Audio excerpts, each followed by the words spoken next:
Partout où tu peux te tatouer, je suis tatoué. Ce que j'aimerais bien faire, j'aimerais bien m'arracher les ongles pour me faire tatouer dessous, mais je trouve pas comment en fait.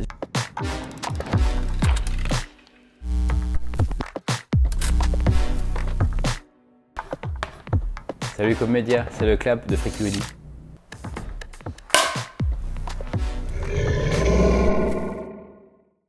Bonjour, je m'appelle Sylvain, j'ai 35 ans et demi. Je suis Freaky Woody sur les réseaux sociaux et ainsi que dans ma vie artistique lorsqu'il y a une vie artistique et qu'il n'y a pas la Covid pour nous brider. Je suis, d'après TF1, France 2, France 3, M6, etc., l'homme le plus tatoué de France, donc c'est sûrement vrai.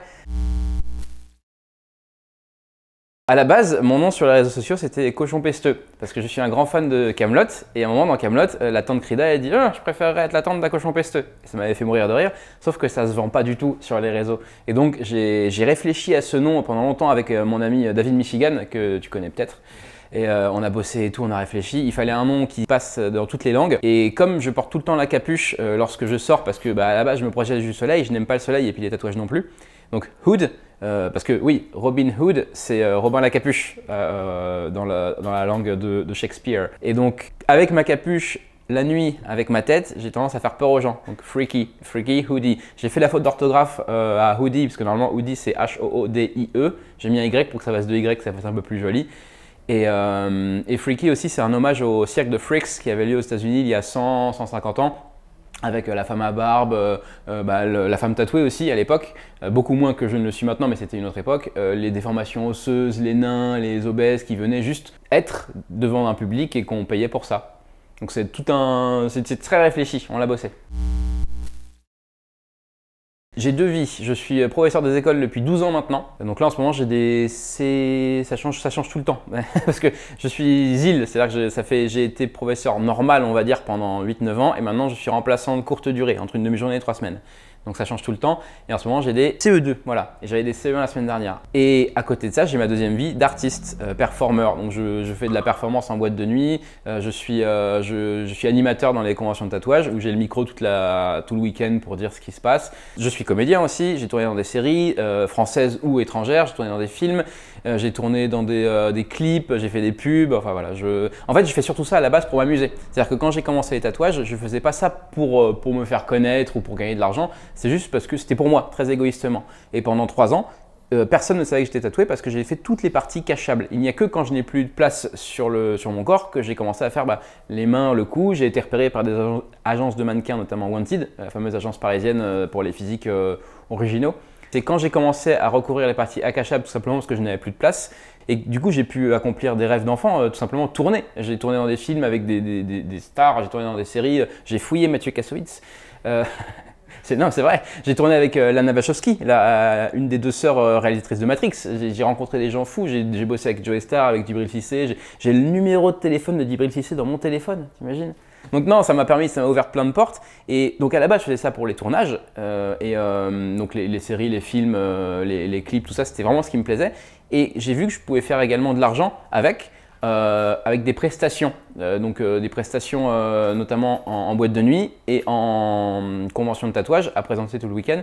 Et ça a été cool parce que j'ai vécu chez ma mère jusqu'à 33 ans pour me payer mes tatouages parce que les tatouages c'est très très cher et un instit ça gagne entre 1800 et 2000 net par mois et c'est pas possible de se faire tatouer en ayant son logement. Donc maintenant j'ai mon logement et je continue de me faire tatouer grâce à l'argent que je fais avec mes prestations quand on peut faire des prestations et qu'il n'y a pas de pandémie. J'ai toujours voulu être professeur des écoles, donc ça fait 2 ans que je le suis et tu ne peux pas être prof si tu n'as pas une vocation. Parce que là, par exemple, j'ai 29 élèves quoi.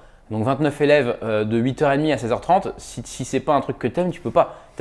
Il suffit que tu n'aies pas tes 8 heures de sommeil, que tu aies 7h55 de sommeil et tu as envie de les taper. C'est que c'est vraiment, il faut une patience de fou, donc tu peux pas le faire si tu n'aimes pas ça. Déjà, et ensuite, mine de rien, je suis fonctionnaire et quand tu es fonctionnaire, tu gagnes pas beaucoup parce qu'on gagne vraiment rien du tout, 1800, 2000 net par mois, c'est rien du tout, mais tu gagnes tous les mois. Et là, quand tous mes potes performeurs et tout étaient juste dans la dèche parce qu'ils pouvaient plus performer parce que les boîtes étaient fermées, moi je continuais de toucher très peu mais tous les mois, donc ça me permet de rembourser mon appartement. Donc j'aimerais bien ne faire que comédien ou que performeur ou que chroniqueur dans TPMP ou je sais pas, mais il faudrait vraiment que l'argent qu'on me propose, parce qu'au bout d'un moment on en est là, me permette de soit supérieur à ce que je gagne en tant qu'instit et que ce soit pérenne, que ce soit pas qu'un an ou un… Parce que le problème dans l'artistique, c'est que Tu vas avoir des mois où tu vas faire des fortunes pas possibles, notamment l'été où tu vas pouvoir faire, je sais pas, 10 000 €. Et après, tu as 2 mois où tu fais rien. Donc, il faut diviser par… Alors que là, fonctionnaire, tous les mois, tu as ta petite somme qui tombe. Donc, j'adorerais n'être que mannequin ou que comédien, mais c'est compliqué. C'est compliqué parce que j'ai commencé en Angleterre, donc c'était en livres, en livres sterling. J'ai fait les 2 premières années là-bas, mais en gros, avec les conversions, sans parler des billets de train, de la bouffe, des crèmes, des à côté, tout ça, juste en tatouage, je crois que j'en suis à plus de 56 000 € uniquement de tatouage. Et ce n'est pas fini parce que je continue de me faire tatouer et je continuerai toute ma vie. Donc pour l'instant, à peu près 56 000 €. Et encore une fois, c'est que tatouage. C'est-à-dire que j'ai fait des opérations de modification corporelle qui coûtent également très très cher à elles seules. Je suis entièrement recouvert de la tête aux pieds. D'où mon statut d'homme le plus tatoué de France, qui n'est certainement pas usurpé. Et c'est pour ça que maintenant, comme le mur en bas de chez toi, je suis obligé de recouvrir par une autre couche de tag. J'aime bien cette analogie. Je recouvre ce que j'ai déjà. Donc là, par exemple, sur le bras, j'avais une première couche et on a refait par-dessus une deuxième couche. On repasse par-dessus. Alors, j'essaye de faire une deuxième couche intelligente, c'est-à-dire que je ne vais pas directement tout blaster de noir parce que ce qui m'intéresse maintenant, c'est vraiment l'évolution. Quand j'ai fait ma première couche, je voulais me recouvrir. C'était une urgence. J'ai tout fait en 3 ans et demi. J'étais crevé, je passais mon temps à dormir, à cicatriser. Je vivais que pour ça. Maintenant, c'est plus lent parce que l'urgence est passée. Je me suis fait recouvrir une première fois. Mais le fait de savoir que je vais continuer toute ma vie, ça me rassure déjà. Ça me fait un fil rouge. Tu sais, c'est quelque chose de très rassurant de dire que ce sera tout le temps là pour toi. Au même titre que, par exemple, je dis n'importe quoi, le sport, la lecture, tout ça. Et donc, je veux évoluer en permanence, mais le plus lentement possible. Et c'est pour ça que je fais des couches où on voit encore ce qu'il y a dessous. Donc pour la jambe gauche et le bras gauche, on a fait les fibres musculaires. Ce sont juste des lignes qui suivent les lignes de mes muscles. Et on a mis des ombres, du blanc. Et là, on est en train de faire la deuxième couche du côté droit où on met des insectes, des bestioles partout. Par-dessus ce qu'il y avait avant. Donc c'est une deuxième couche intelligente parce que voilà, on voit encore la première. Et je continuerai toute ma vie. Donc je finirai tout noir à 80 ans. Pas pour finir tout noir, mais juste parce que couche après couche, c'est plus facile de mettre du plus sombre. Je n'ai jamais fait les choses à moitié. Avant, j'étais professeur d'arts martiaux à 18 ans et j'ai passé 3 ceintures noires en 2 ans. Je m'entraînais tous les soirs, tous les week-ends. Donc évidemment, j'étais ado, donc j'étais cassé de partout, j'avais mal. Mais en 2 ans et demi, j'ai chopé 3 ceintures noires, un diplôme d'instructeur fédéral européen. Hein. J'ai passé le périmoto aussi en 2 mois, je crois. J'y allais tous les soirs, tous les week-ends, j'ai dépensé. Enfin, j'ai toujours fait les choses à fond. Quand j'ai une idée en tête, je ne l'ai pas ailleurs et je vais vraiment à 100%. Et là, c'est pareil. J'étais en Angleterre, j'étais à un tournant de ma vie. Je me suis dit, ça a été le déclic. J'ai dit, bah voilà, maintenant, je me fais recouvrir entièrement. J'ai eu la révélation. Je ne savais pas encore si je ferais au-dessus du col ou après les manches. Je pensais faire un irezumi à la japonaise où ils sont très cachés finalement. Ils sont entièrement recouverts dessous, mais cachés. Et finalement, c'est ce que j'ai fait et je m'y suis consacré à fond et ça a été une vraie passion. Vraiment, c'est un peu comme… Souvent, je fais la comparaison avec l'amour. C'est-à-dire que c'est le genre de truc, tu sais que tu veux le faire. Quand tu es amoureux, c'est ça, tu sais que tu es amoureux de la personne. Tu y penses matin, midi et soir, tu y penses en te réveillant, en te couchant, en mangeant. Et moi, ça a été ça pendant 3 ans et demi. Première fois que je me suis fait tatouer, donc c'était à Londres. C'était en janvier 2012, je crois. Et j'avais pris rendez-vous directement pour faire les 2 bras. Donc j'ai fait les 2 bras en 5 mois, je crois. Et c'était là le premier et je me suis évanoui au bout de 10 minutes. Parce que l'épaule, c'est une des zones les moins douloureuses. L'épaule, le quadriceps, bon, bah, c'est là où il y a de la viande, quoi. Donc on ne sent pas grand-chose et puis c'est là où ça frotte. Mais j'avais tellement la pression, j'avais pris déjà… et en plus, à l'époque, c'était un budget fou. J'avais pris, je sais plus, une quarantaine d'heures de rendez-vous. Et là, au bout de 10 minutes… J'avais peur et tout, et du coup, avec la peur, j'ai tourné de l'œil, et donc c'était très encourageant. Mais je me suis déjà évanoui plusieurs fois depuis, hein. C'est-à-dire qu'il m'est déjà arrivé, encore maintenant, de taper des malaises. J'ai déjà fait des malaises dans les trains qui me ramenaient aussi. Une fois, je revenais de Londres, exprès, où j'étais allé me faire tatouer, et j'ai dû passer les 2 heures limite couché entre 2 wagons d'Eurostar parce que je ne pouvais pas, sinon je vomissais. Il m'est arrivé de faire des malaises dans le RER aussi. Je me suis évanoui devant un groupe de Chinois. tu vois ta champ de vision qui se réduit, t'as chaud, tu commences à couler, tu vois les touristes qui te regardent comme ça et tout. En plus, avec ma tronche, voilà. Tu laisses tomber le sac, donc qu'est-ce que j'ai fait d'autre? J'ai pleuré aussi beaucoup. Il y a des fois où j'ai été tellement mal que je rentrais chez moi, il fallait que je marche. Donc j'étais dans mon appartement et je tournais, je marchais. Et c'était la seule façon que j'avais de pas tourner de l'œil. Décembre dernier, je me suis fait retirer les tétons et le nombril en Suisse et je me suis évanoui 4 fois dans la journée. Voilà, c'était super. Notamment dans le TGV du retour où je dormais et j'ai été réveillé parce que je m'évanouissais. Donc j'ai commencé à… à crier comme ça et tout. Donc encore une fois avec ma tête, tu cries d'un coup sans prévenir dans le TGV, c'était super. Donc non, il m'arrive encore beaucoup d'avoir des malaises et c'est une vraie souffrance. On ne voit plus du tout le regard des gens. C'est vraiment un truc. Alors, je distingue la vie civile de la vie artistique. Quand je suis en convention de tatouage, que je suis en slip et que je me balade avec le micro tout le week-end, là, au contraire, il faut qu'on me regarde. Donc, j'en joue. Je vais faire un peu des trucs comme ça pour faire un peu peur aux enfants, pour les faire pleurer parce que j'aime pas les enfants. Donc là, j'en joue. Mais dans le civil, j'oublie complètement. En plus, vous m'avez vu arriver, j'ai ma capuche tout le temps, je trace, j'ai mes écouteurs en général, je vais d'un point A à un point B, je vois même plus le regard des gens. Ce sont les gens qui sont avec moi qui me disent « Oh là là, mais tout le monde te regarde, oh mais lui, oh mais elle ». Des fois aussi, dans les téléphones comme ça, dans le métro, les gens qui se croient discrets, qui essaient de voler une image. Mais non, je ne le vois plus du tout. Là où je le vois, c'est quand je ne peux plus bouger. Mes 3 facteurs de discrétion, c'est la capuche, les écouteurs et le mouvement. Tant que j'ai ça, tout va bien, on ne m'embête pas. Mais dès que je dois retirer la capuche, par exemple à Auchan, dès que je n'ai pas les écouteurs, par exemple à Auchan, ou dès que je suis immobile, par exemple à la caisse à Auchan, là c'est plus embêtant. Parce que d'un coup, tout le monde te regarde et tu te dis « mais qu'est-ce qu'ils… Ah bah oui, c'est vrai. Voilà. » Mais sinon, non, je ne vois plus le… On le voit, et heureusement que je ne le vois plus, parce que sinon, ce serait… En vrai, c'est permanent. C'est ce que me disent les filles ou les copains qui m'accompagnent, c'est que c'est tout le temps, quoi. Ce que j'avais coutume de dire avant, c'était que pour les enfants, il leur faut 2 minutes. Un gamin qui ne te connaît pas, pendant 2 minutes, il va être étonné. Mais c'est plus de l'étonnement, c'est pas tant de la peur. Les parents, ça va leur prendre 2 jours. Et les grands-parents, ça va leur prendre 2 semaines. Mais au final, tout le monde s'habitue. En plus, maintenant, les enfants, ils m'ont vu faire Ninja Warrior, ils m'ont vu dans TPMP, ils m'ont vu faire des trucs à droite à gauche. Donc maintenant, dans la zone dans laquelle j'enseigne, il n'y a plus aucun problème. Cela dit, mes supérieurs hiérarchiques ne veulent plus que j'enseigne en maternelle quand même. Ils prennent plus de risques parce qu'ils ont eu des plaintes de parents, etc. Donc ils ne veulent plus. Donc je ne fais plus qu'élémentaire de CP à CM2. Mais même en maternelle, ok, il va y avoir un gamin qui va pleurer une fois sur 1000 gamins. Mais ça, il l'aurait fait de toute façon avec un nouveau maître. C'est pour ça qu'il y a eu un buzz en début d'année. Parce que l'année d'avant, j'ai toujours eu des plaintes. Il y a toujours eu des plaintes de parents qui écrivaient à l'inspectrice « c'est scandaleux, un look comme ça à l'école, mais il fait peur aux enfants ». C'était toujours le cas. Mais l'inspectrice, elle me soutenait. Et il y a 2 ans, en septembre 2019, comme je suis IL, je suis remplaçant de courte durée, lorsque je ne suis pas appelé pour remplacer au pied levé une maîtresse qui est malade, donc à 8 h, je dois aller dans mon école de rattachement. Je n'ai pas le droit de demander, je n'ai pas rester chez moi à dormir. Et donc, je dois aller dire à la directrice « je suis là » pour prêter main forte éventuellement. Il se trouve que les directrices d'école maternelle, ce sont des maîtresses de petite section. Donc elles ont des tout petits 3 ans. Et effectivement, je comprends très bien qu'un enfant de 3 ans en petite section, déjà le gamin, il sait pas qu'il revient l'après-midi. Ensuite, le soir, il ne sait pas qu'il revient le lendemain. Ensuite, le lendemain, il ne sait pas qu'il revient le jeudi, parce que c'est mardi. Donc déjà, le gamin, il est complètement perdu. Peut-être même qu'il n'a jamais vu d'autres enfants de son âge. Peut-être qu'il est resté avec ses parents. Je comprends très bien qu'en début d'année, un gamin qui est complètement perdu, complètement effrayé, il voit quelqu'un avec ma tête, ça soit le truc de trop. Ça, je comprends. Et donc, en septembre 2019, je vais me signaler à la directrice et apparemment, il y aurait eu un enfant qui m'aurait vu, qui aurait fait des cauchemars. J'utilise le conditionnel parce que je ne sais pas qui est cet enfant et je ne sais pas qui sont ses parents. Encore une fois, parce que les gens, c'est jamais direct. Et les parents, ils ont fait une lettre à l'inspectrice en disant que j'étais un enseignant radicalisé, en mettant des photos de moi nu qu'ils ont trouvées sur Internet, ce qui est tout à fait logique parce que c'est vrai que je vais enseigner tout nu, comme tous les enseignants de France. Et l'inspectrice, là, elle a craqué, elle a dit « bah non, du coup, elle m'a mis de côté ». Et pendant 2 mois, je n'ai pas enseigné. J'étais dans un bureau, payé avec vos impôts, à ne rien faire. Donc je me suis acheté la Switch, j'ai joué à Zelda Breath of the Wild, c'était super, j'étais payé pour ne rien faire. Et depuis, ils ne me font plus enseigner en maternelle parce qu'ils ne veulent pas prendre de risques. Alors qu'il y a eu une plainte de petite section sur des centaines, voire des milliers d'élèves de petite section. D'ailleurs, pendant cette période où j'étais dans l'école à ne rien faire, j'allais dans l'autre classe de petite section et je les aidais et ça se passait très bien et j'avais la même tête que maintenant.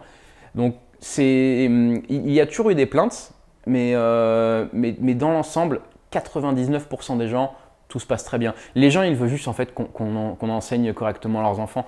Et même dans la vie, les gens, ils veulent qu'on leur foute la paix. Ils s'en foutent complètement de qui on est, de ce qu'on fait, tant qu'on les laisse tranquilles et tant qu'on fait bien son travail.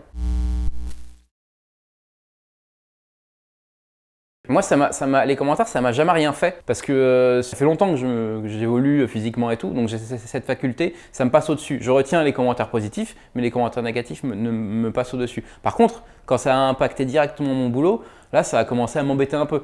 Mais tant que ça n'impacte pas ma vie, si j'ai des gens qui me traitent de chétane, j'ai des gens qui disent que je suis moche, je m'en fiche complètement. Mais si ça impacte toi et ta vie, ton quotidien et tout, c'est plus embêtant. 2021, ça a été un peu en sommeil hein, parce qu'avec la pandémie, on n'a pas fait grand-chose. Là, les castings reprennent. Hein. On est depuis mai, j'ai fait des castings. Comme tout le monde à Paris, j'imagine, j'ai fait le casting pour Marie à Paris. Vous avez dû voir passer l'annonce. Là, tout le monde va le faire. On cherche des joggeuses, des machins. Donc, on va voir. Ouais, j'ai des trucs j'ai un clip qui va bientôt se faire. Disons qu'il y a de plus en plus de discussions qui recommencent. Donc, il y a de plus en plus de choses. Et il n'y aura pas de convention avant l'été. Ça va reprendre en septembre timidement quand tout le monde sera vacciné. J'ai l'élection de Miss Tattoo qui est le 1er juillet. Je ne sais pas si vous connaissez, c'est Miss Tattoo France. C'est très 20e siècle comme principe parce qu'une élection de Miss ou de Mister, bon. Mais je ne le fais pas pour ça. Ça fait 4-5 ans que ça existe et ça fait 4 ans que je suis avec eux, que je fais partie du jury. C'est parce que c'est fun en fait. Tu fais venir des nanas des quatre coins de la France, déjà qui sont belles, donc c'est sympa de regarder des belles nanas. Et ensuite, les nanas, elles sont hébergées pendant 3-4 jours. Elles vont avoir des conseils par des coachs qui vont leur apprendre à défiler, à s'habiller. Elles vont repartir chez elles, elles auront 3000 photos parce qu'il y a plein de photographes. Elles auront des vidéos d'elles parce qu'il y a des vidéastes. Et puis c'est une élection cool dans un cabaret parisien où c'est un peu fancy, t'as le gratin parisien qui vient et tout. Et ouais, j'ai ça le 1er juillet et c'est rien du tout, mais c'est cool parce qu'on s'amuse bien. La dernière fois, encore une fois avec mon pote David Michigan, on avait fait tout un tournage où tu sais, il se met en scène lui dans des vidéos où il joue Hercule, où il joue sur des rôles très… Mais on s'amuse bien, on fait un tournage et puis encore une fois, comme il y a Jim Winter qui est son réalisateur qui fait des vidéos, tu as des vidéos de toi, tu as des photos de toi, ça te fait du matériel, ça fait parler de toi. Donc ça, c'est une des actualités que j'ai en juillet. On s'est rencontrés avec lui parce qu'on bossait pour Wanted tous les deux. Donc on s'est rencontrés sur un boulot de mannequin tous les deux. On servait du champagne, c'était il y a longtemps, c'était avant qu'il soit une méga star à 10 millions de followers sur Instagram. On était torse nu, en jupe japonaise avec des masques et le topic c'était musclé tatoué. Et on servait du champagne à tout le 16e arrondissement de Paris qui était venu pour le nouveau ruinard. Donc inutile de dire qu'en 8 heures, je me suis jamais autant fait ploter toute ma vie. Parce qu'on était des objets, on avait des masques, on n'avait pas le droit de parler. Et on servait du champagne, donc ils étaient tous bourrés. Donc on se faisait ploter par des mecs, par des meufs, par des vieux, par des jeunes, c'était super. Mais c'est comme ça qu'on s'est rencontrés. Et ouais, non, moi David, ça a toujours été… Il m'a beaucoup aidé, il m'a beaucoup poussé. C'est un gars qui est positif en fait. Il vient vers toi. Il croit en toi. C'est-à-dire que il n'est pas hypocrite, il te regarde droit dans les yeux et dans ses yeux, tu vois que tu vas réussir. Et ça, c'est le nombre de followers, c'est tout. C'est pas important parce que moi, en tant qu'ami, il m'a énormément apporté. Et puis rien que le fait de me faire participer à ces tournages et tout, c'était cool. On s'est éclaté. On a tourné une pub à La Défense où je jouais le Joker. Et donc c'était trop bien, hein. Il a une équipe derrière, il a son photographe, il a ses maquilleurs et tout. Donc on a tourné ça, on a fait les trucs pour Miss Tattoo les 2 années de suite. À chaque fois qu'on tourne ensemble, on a un vrai court-métrage où on est bien mis en valeur, donc c'est un gars en or. Et après toutes les polémiques et tout, il a fait le buzz aussi. Comme moi j'ai fait le buzz en septembre-octobre, lui il l'a fait après. Bon, ça ne l'empêche pas de réussir sa vie et d'être très heureux.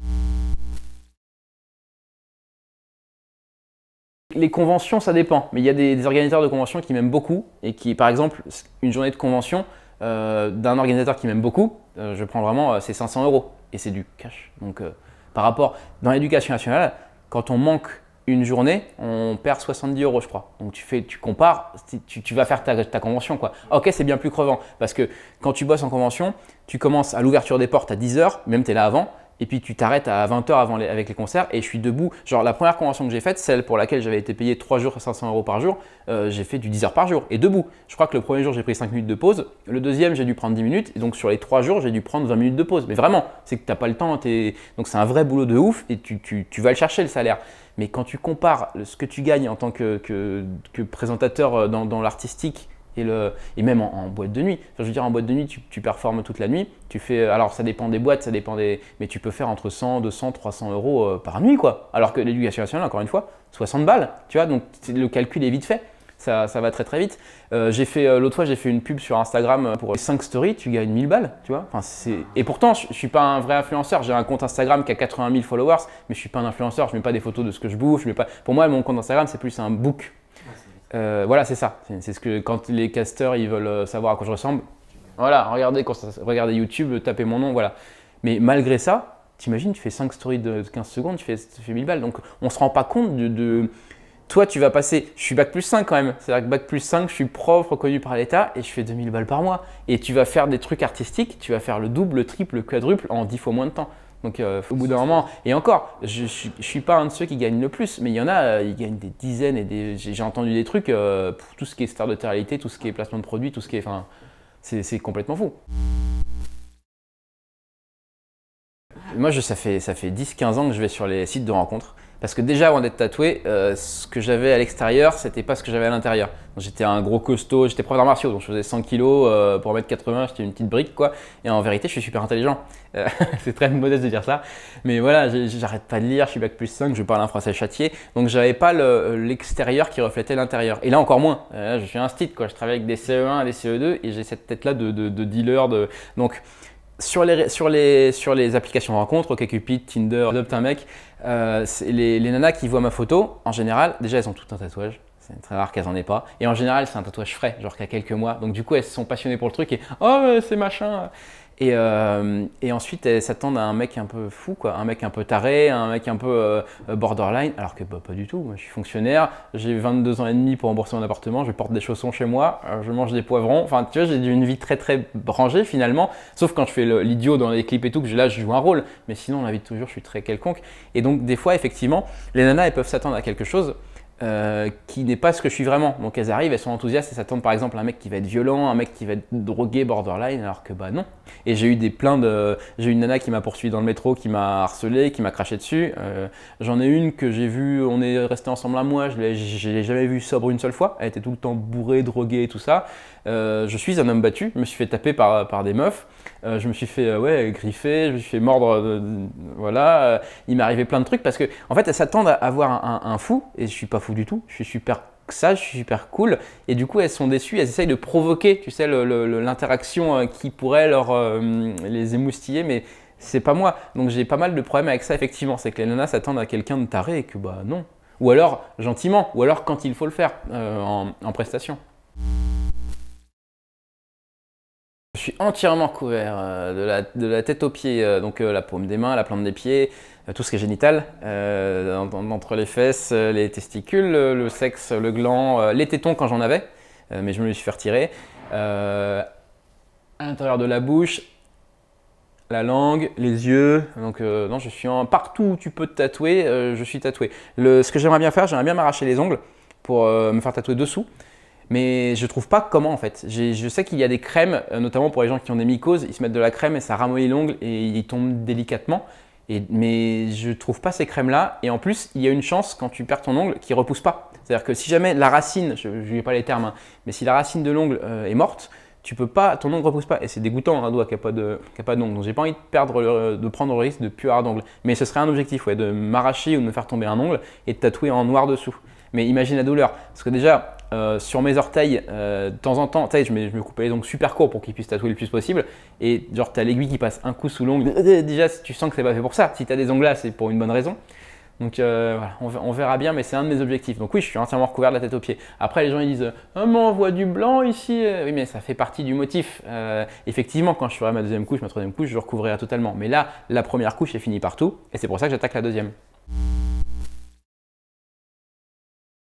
Ça dépend. Le sexe lui-même, ça va. C'est comme un bras, en toute modestie évidemment. Mais en vrai, ça va. J'utilise pas de mots vulgaires, donc je dis le sexe, ça fait un peu ringard, mais le pénis, ça va. Les testicules, par contre, il ne faut pas qu'il y ait la couille dessous. Je m'explique en fait. C'est-à-dire que si tu tends la peau et qu'il tatoue la peau, ça va. Mais si le support de l'aiguille, c'est la testicule qui est dessous, là, c'est insupportable parce que c'est comme si on te mettait des pichenets dedans. Donc il faut tirer la peau. Et en plus, le problème des testicules, c'est que bah, vous en avez tous les deux, j'imagine, deux. Enfin après, ça se recroqueville. Ça fait comme quand tu restes trop longtemps dans le bain. C'est-à-dire que la peau, elle n'a pas envie, donc c'est impossible à tatouer, c'est comme de la pierre, quoi. Et par contre, le gland, oui. Le gland, tu peux pas imaginer. C'est une zone érogène qui n'est pas faite pour ça. Tu n'es pas fait pour te faire piquer le gland. En plus, je l'ai fait 2 fois parce que j'ai déjà fait ma deuxième couche génitale. La première fois que je l'ai fait à Londres. Et la salle dans laquelle je l'ai fait, c'était sous l'accueil. Et il y avait une trappe. Et donc, il a mis la musique à fond parce que je criais comme ça à moitié. Parce que c'est. Enfin, essayez chez vous si vous avez envie. Piquez-vous juste avec un critérium. Imagine, voilà. Et j'ai fait une deuxième fois après, donc à Paris, la deuxième couche. On a rajouté des choses et c'était, j'avais oublié la sensation, mais à peine il touche, tu perds 3 litres d'eau de sueur en fait.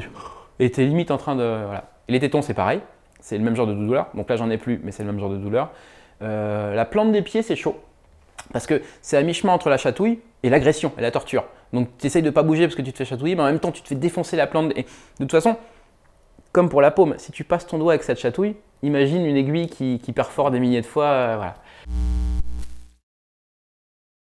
Les yeux, c'est… alors déjà, je fais toujours la même précision, le même laïus. Ça fait que 10 ans que ça existe, cette procédure-là, en tout cas en Europe. On n'a pas de recul, on ne sait pas si ça va bien tourner ou pas. Parce que les gens ils me disent « Oh, j'aimerais bien le faire ». Non, faites pas les cons, comme on dit. Moi, quand je l'ai fait, c'est parce que vraiment, j'avais plus aucune place nulle part ailleurs. Et que encore une fois, ça me brûlait. J'y pensais matin, midi et soir, je voulais le faire. Malgré le fait qu'il n'y avait pas de recul. Mon meilleur ami est docteur en toxicologie. Donc, il m'avait imprimé toutes les recherches sur le tatouage de l'œil. Et les seules recherches qui sortent, c'est des recherches où les mecs perdent leurs yeux. C'est aussi simple que ça, parce que ça fait que 10 ans, il n'y a pas beaucoup de recul. Donc on ne sait pas comment ça peut tourner. Ensuite, c'est interdit en France, parce que c'est de la mutilation, c'est de l'exercice illégal de la médecine, donc on n'a pas le droit de le faire en France. Je suis allé en Suisse pour le faire. Et enfin, ça coûte très cher. Je crois que moi, j'en ai eu pour 2000 et quelques euros. Enfin, c'est complètement…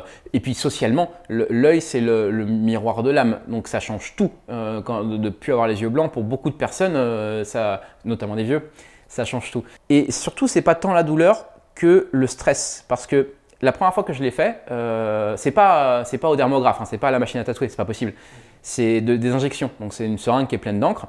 Comment ça s'est passé la première fois? J'avais un gars qui me tenait de force l'œil écarté, comme dans Orange Mécanique, et l'autre qui arrive avec la seringue. Et tu vois tout. Parce que tu dois te concentrer sur un point, tu dois pas bouger ton regard du point pour pas bouger l'œil du tout. Parce que si tu bouges, tu risques de te crever l'œil. Et il approche la seringue et tu sens la seringue qui se pose sur l'œil, qui appuie sur l'œil, tu sens le liquide qui se répand et toi tu es… Il faut pas bouger.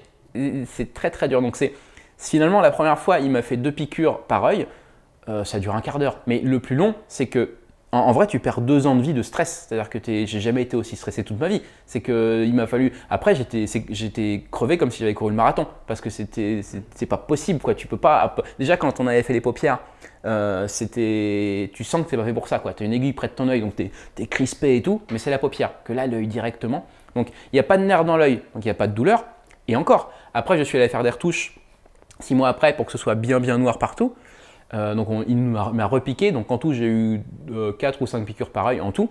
Là par contre la douleur je l'ai vécue parce que l'œil avait déjà vécu ça. Donc c'est comme le tatouage, quand tu repasses sur une zone que tu as déjà tatouée, le corps il dit oh là, je connais ça, je veux pas. Et l'œil c'était pareil, et là j'ai senti l'encre qui se répandait, j'ai senti la brûlure, puis tu sais 24 heures après tu sens l'endroit où il t'a piqué, et du coup tu flippes parce que tu sens que tu as un point dans l'œil et tu dis c'est pas normal. En plus ça entretient de fou, il faut mettre des gouttes toutes les 2 heures pendant 3 jours, et puis… Enfin, et puis quand je suis rentré à la gare après, de Suisse, la deuxième fois, j'étais aveuglé par… Là, ça aurait pas été possible, les spots, là, ceux qui regardent, ils voient pas, mais j'étais aveuglé par le soleil déjà. Donc je marchais les yeux fermés en regardant le sol, comme ça et tout. C'était une bonne expérience. Et surtout, quand je l'ai fait, quand je me suis dit que j'allais le faire, j'étais parti du principe que j'allais devenir aveugle. Je me suis dit, bon, j'accepte de prendre le risque de devenir aveugle. J'en étais là, quoi. C'était que j'avais tellement envie que j'étais prêt à courir le risque. Et finalement, tout va bien pour l'instant, je vois comme avant et tout, j'ai pas eu de soucis à ce niveau-là. Par contre la langue, je me la suis entièrement fait tatouer aussi, donc là c'est pareil, c'est des injections d'encre. Et je l'ai fait le même jour que les yeux, parce que je suis un peu bête. Et le problème de la langue, c'est que ça gonfle à mort et que j'avais vachement eu peur pour les yeux. Et je me dis, bon, la langue, c'est rien du tout, ça va passer. Sauf que c'est ça qui m'a le plus handicapé, parce qu'il te pique, il commence à t'injecter l'encre. Donc là, tu sens tout l'encre qui rentre dans la langue, ça te brûle, mais à mort, mais t'as pas idée. Parce que tu sens l'encre qui se répand et ça te brûle, ça te défonce. Et la langue, elle a tellement gonflé la première fois que je pouvais plus fermer la bouche. J'avais la bouche en permanence ouverte. Elle débordait là, je bavais donc comme un vieux chien, elle se coupait sur mes dents en plus, et j'ai pas pu manger pendant 2 jours, j'ai pas pu boire pendant une vingtaine d'heures, et puis après quand je buvais je recrachais tout en bave, c'était super. Et j'ai zozoté pendant bien 6 mois après. Il a fallu 6 mois pour qu'elle guérisse complètement. Là, ça va faire 2 ans que je l'ai fait. Et encore maintenant, quand je bois très chaud ou que je mange froid, elle va gonfler et je vais zozoter, tu vois, encore la preuve, je vais zozoter quelques temps. C'est pour ça que normalement, avant un tournage, je ne prends jamais de café parce que c'est un coup à ce qu'elle gonfle. Et donc là, la langue, pour le coup, ça a été un vrai handicap et je vais sûrement me taper un vieux cancer dans 10-15 ans. Donc les yeux, étonnamment, ça s'est bien passé. Mais la langue, alors que je m'y attendais pas, j'ai été un peu surpris, quoi. Et la première fois que j'ai fait les 2 paumes de main, donc là j'en suis à ma 2e couche sur la paume gauche et là c'est toujours la première couche, j'ai fait à Londres les 2 paumes de main, alors que j'habite Palaiseau, en Ile-de-France. Et donc je faisais l'aller-retour en Eurostar dans la journée et donc je me suis fait les 2 paumes. Ils m'ont mis des gants Mappa là comme pansement et je suis rentré. Donc dans le train j'ai dormi. Par contre, j'arrive chez moi et je suis devant ma porte, je peux pas me servir de mes mains parce que les mains elles plient plus et tu as 2 moignons en fait et tu peux pas sortir tes clés. Et du coup, je me suis effondré, j'étais à genoux devant la porte de chez moi à pleurer comme un con à 1h du mat. Et à retirer les gants, il m'a fallu 3/4 d'heure. Et avant de me resserrir de mes mains complètement, il m'a bien fallu ouais, une semaine au moins, quoi. C'est-à-dire que la moindre, c'est quand tu appuies les choses que tu te rends compte qu'elles te manquent. Et notamment tes mains, quoi. Je pouvais pas prendre de poils, je pouvais pas, tout prenait 3 heures. Et la langue, c'est pareil. Quand j'ai un repas qui me prenait normalement 10 minutes, là, il me fallait 1h30 pour manger. Je passais d'une rangée de dents à l'autre rangée de dents. Ne faites pas ça chez vous, vous ne faites pas tatouer la langue les yeux, évitez. Oh! Merci, papa, maman, la France.